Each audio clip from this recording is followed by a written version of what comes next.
And if you're hoping to squeeze in one more getaway this summer, maybe New York City is the right destination. Dave Freilich tells us more about planning a trip. Summer is such an amazing time to go to New York. It's really fun too with the World Cup fever. There were all kinds of installations. We actually watched part of a game in Central Park. And it's just like so amazing. I mean, we were there in winter too. My daughter's a little obsessed with New York right now. I am too. Like, there's never a bad time to be there, in my opinion. And it was such a night and day experience. It's a very different experience. It is. Totally. I read some of the notes of some of the stuff you did. I know you said you kind of based out of Brooklyn. Yes. Some of our really good friends years ago were living in Brooklyn, pre-kids.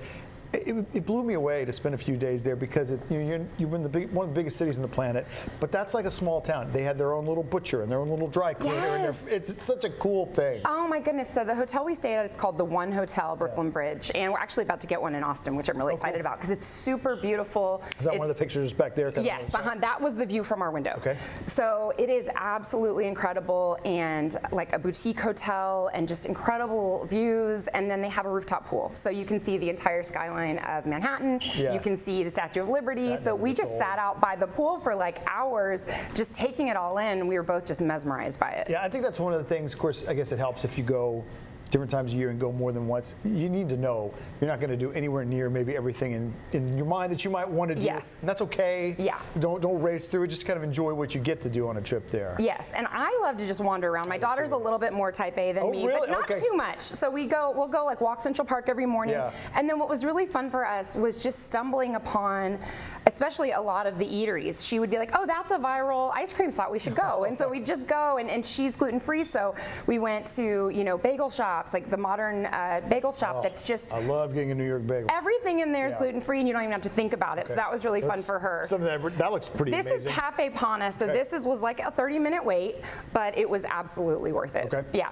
And then it's like some entertainment and stuff there, just different things to do. Yeah, so we also spent a night at the Muse Hotel, which is right outside of Times Square, which is super fun. And they've just opened a bar called the Pocket Jazz Bar, and it is intended to be like a 1950s era jazz club. I love that. And so, but what's crazy is tickets are only like $25. So you're seeing these performers that have worked on incredible albums, and they're just doing a jazz show. It's a 150-seat space, incredible menu, and you just are enjoying it like you'd step back in time in New York City. That's great. And of course, some of those artists there, maybe they're just making it to town, trying for bigger and greater things, so it's probably amazing talent, even for a small price point. And there's usually 2 shows a night, so you can catch a 7 o'clock or a 9 o'clock, depending on what you've got going on, and it was I hadn't been to a show like that in years, and it was absolutely phenomenal. Yeah, New York is so cool. Like you said, if you got a type A traveler with you who needs to hit this agenda, but like if you're wondering, like I'm kind of like you might still wander into something really great. You don't have to worry about it. You're going to find something, whether it's food or some entertainment. You're going to find something really worth your time. Yeah, we were like walk, eat, shop.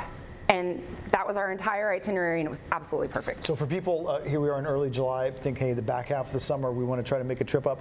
That could be pretty easy to put together right now. Absolutely, and it is like, it was interesting with World Cup traffic and with the wedding, but actually that was about to come to an end. Yes, the tournament. But it was kind of special being there during it, because we went to a place called the Summit One Vanderbilt, which is one of these skyscraper observation decks. But everyone there was from different countries, and we all watched the sunset together, and it was just this amazing, like the people in the elevator with us from Australia came over for 2 weeks to see the matches and then just spend time, and it was just a really incredible vibe in New York right now. So I think the rest of the summer is going to be that way, this sort of World Cup high of everybody just there together. And then of course everybody wants to be in New York City in the fall, so it just gets better, and then up to the holidays, it gets better and better. So it would be nice, or maybe a little cheaper, to plan that summer trip if you can do it in the back end of July or in August. My daughter's already trying to talk me into fall. She's like, we haven't done fall yet, so I'm like, I'm an easy sell. I'm Atiana San Miguel. Thank you for watching our story. If you'd like to see more like it, be sure to hit that subscribe button. Also, be sure to watch us weekday mornings at 7 and 11 a.m. on KCWX. Bye. See you on the next one.